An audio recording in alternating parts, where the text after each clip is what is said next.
आज world express में मालवी का भारत प्रसिद्ध लेखक नंदकिशोर चौहान का 4 रोचक लेख कस्तूरी कुंडल बसे, पुनर्जन्म, जदे रानी रूपमती शहीद हुई गई, लूण में आटो को प्रसारण हम कर ही रिया है।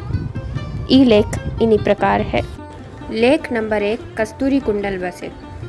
एक पूजा पाठी बामण थो, एक कावा उके दूसरा गाम जाणु थो।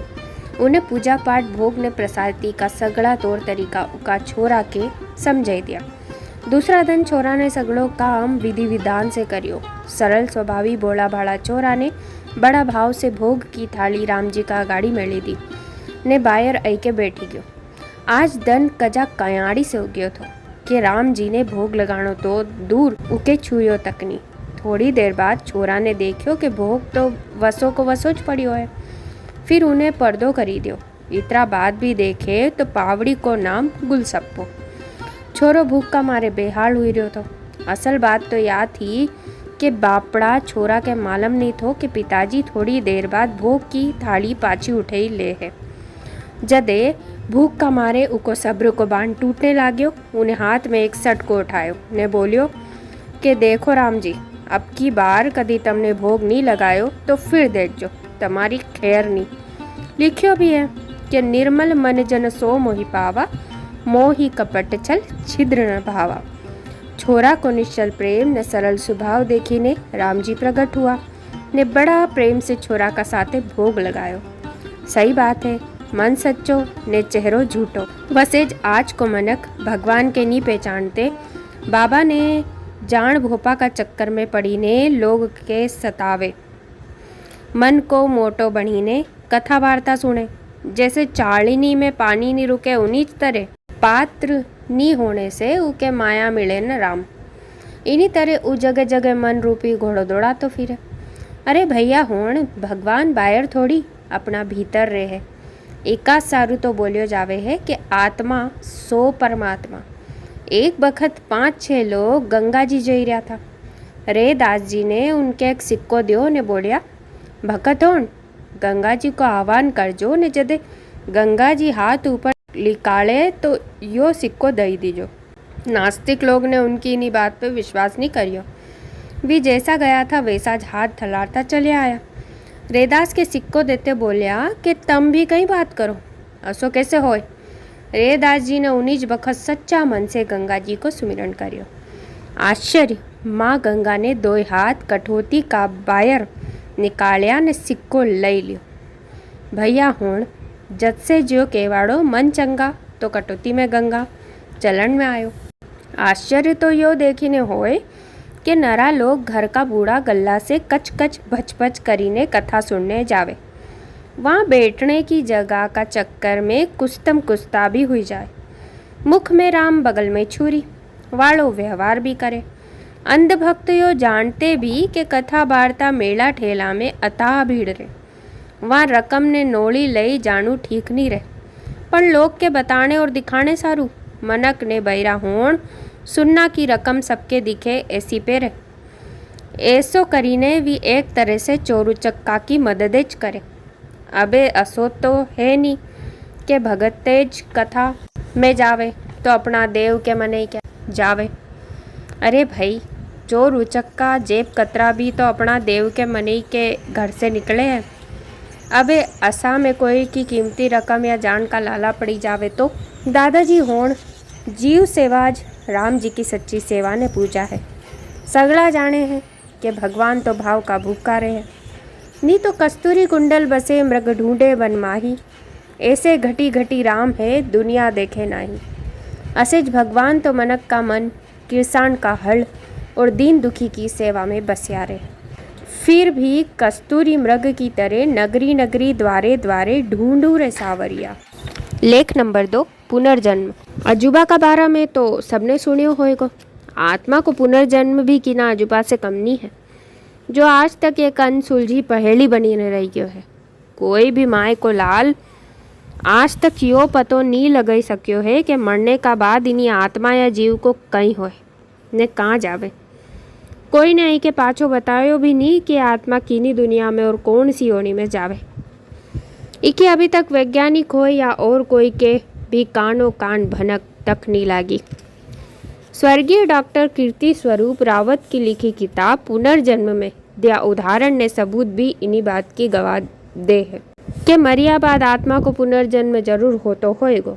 म्हारा लेखे मनक का अच्छा बुरा कर्म से योनि, जड़, जीव और जंगम निर्धारित होता होएगा। नरी पौराणिक गाथा भी पुनर्जन्म की पैरवी करे। पुराण की कथा बोले कि पहला जन्म में राजकुमार ने कीड़ी नगरो बाली लाख्यो थो, दूसरा जन्म में उनिच कीड़ीना ने रानी बनी ने राजकुमार से बदलो लियो। इका अलावा नरी दंत कथा भी को सबूत है कि आत्मा को पुनर्जन्म से नातो रे है। घर में होने वाली सत्यनारायण कथा का पात्र को भी कर्मानुसार पुनर्जन्म होनो बताया गया है।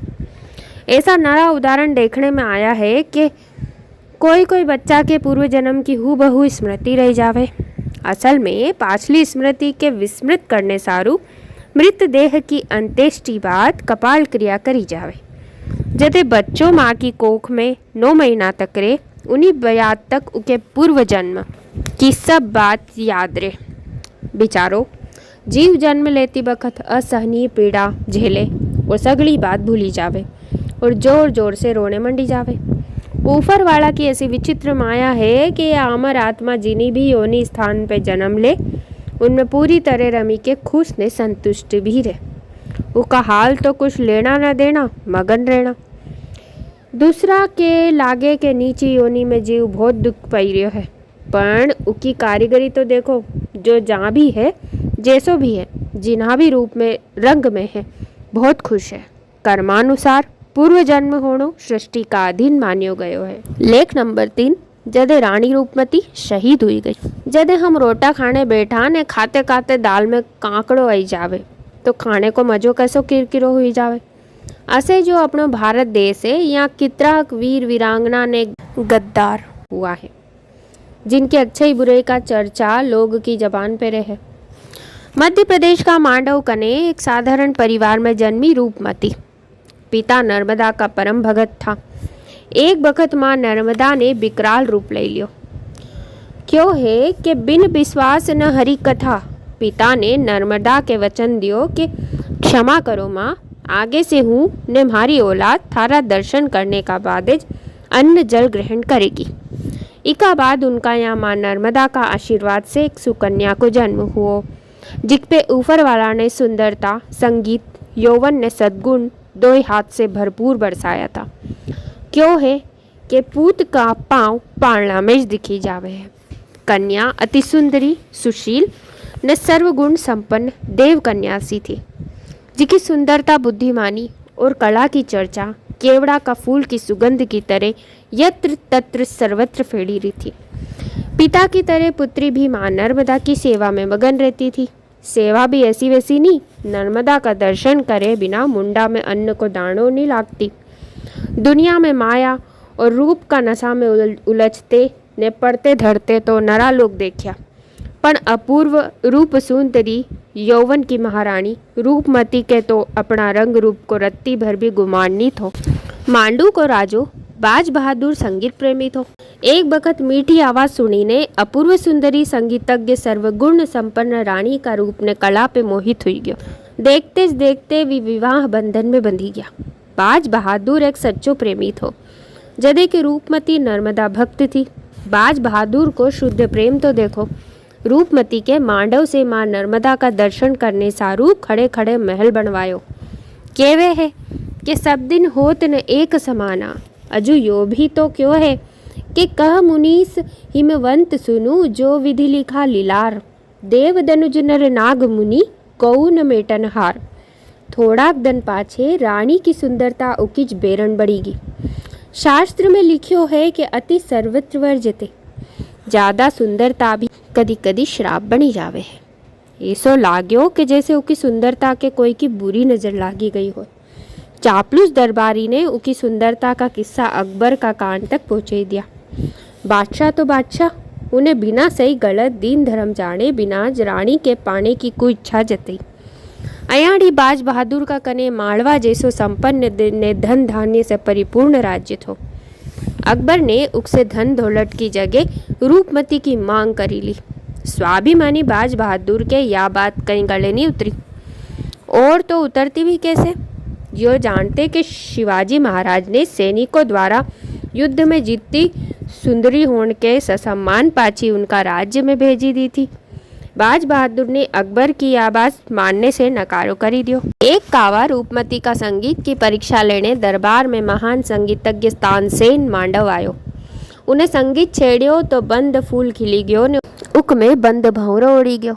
इका बाद जैसे रूपमती ने संगीत छेड़ियो तो ऊज भंवरो पाछो आईने फूल में बंद हुई गयो। देखी ने तानसेन ने रानी को लोहो मानियो। इका बाद लड़ाई हुई जिसमें बाज बहादुर के हार को मुंडो देखना पड़ियो। इन्हीं लड़ाई में हजारों सैनिक ने जनता खेत हुआ, सब दूर खून की नदी बह गई। रूपमती भी गंभीर रूप से घायल हुई गई। दूसरी रानी की दुर्दशा देखी सुनी ने रानी ने अपनो धर्म ने लाज बचाने खातिर प्राण जाए तो जाए पण इज्जत नहीं जाने पावे वालो रस्तो अपनानो। अपनी हीरा की अंगूठी हड़क से नीचे उतारी के अपनी जीवन लीला खत्म करी ली। इका बाद बाज बहादुर के रूपमती के मौत का बारे में मालूम पड़ियो तो उन्हें भी माथो ठोकी ठोकी ने जान दी थी। इन्हीं तरह बाज बहादुर ने रानी दोए काल कबलित हुई गया। मनक का काम, क्रोध, लोभ ने मोह चार बड़ा दुश्मन रिया करे है। अकबर के प्रेमी जोड़ा का बारा में मालूम पड़ी तो उके अपनी करनी पे बहुत पछतावा हुआ। तब पछताए होत क्या जब चिड़िया चुग गई खेत। दोए का मकबरा आज भी उनकी प्रेम गाथा को बखान करी रहा है। इन्हीं तरह महान केवाने वालों अकबर इन्हीं प्रेम गाथा में विलेन और कांकरो साबित हुआ। लेख नंबर 4, लूण में आटो। अखबार में रिश्वतखोर ने कमीशनखोर की खबर बाची बाची के माथों पाकने मंडी गयो। पहला 150,000 और 2,000 की बात सुनी थी, अबे लाख 2 लाख की तो छोड़ो, सीधा करोड़ों में। खाने की भी कोई हद रिया करे है। मणक यो तो नेठू झूली जावे है कि पाप को घड़ो कदी न कदी तो भराई छे। ऊपर वाला को खेल 100 सुनार की ने 1 लुवार की कोरिया करे है। मनक के पद ने पैसा को इतरो गरूर हो जावे कि विनाश काले विपरीत बुद्धि वाली बात तो उनका दिमाग में आवे ज नहीं। सब जाने हैं कि कोई भी नशो जरूरत से ज्यादा बुरोरियो करे है, भले ही वो पैसा कोड़ी कुछ क्यों नहीं होए। तो मन में विचार यो आवे कि थोड़ो बहुत भी नहीं, करोड़ों की रुपया भी फ्री फट बिना मेहनत का खोलिया में चलिया जावे। सोचो ने बताओ, सरकार ने जनता का कितना काम रुकिया या नहीं हुआ होएगा, जो कागज पेज सल्टी गया होए गया। असा में जनता का पैसा से खजानो कैसे भराएगो, या तो चालनी में पानी भेड़ो करने वाली बात हुईगी। इतना पैसा को फायदो या टैक्स में छूट कदी आम आदमी के मिली जावे तो जनता की तो पोबारा हुई जावे। यो सगड़ो देखने लागे कि आटा में लूण है कि लूण में आटो। जय मालवा, जय भारत।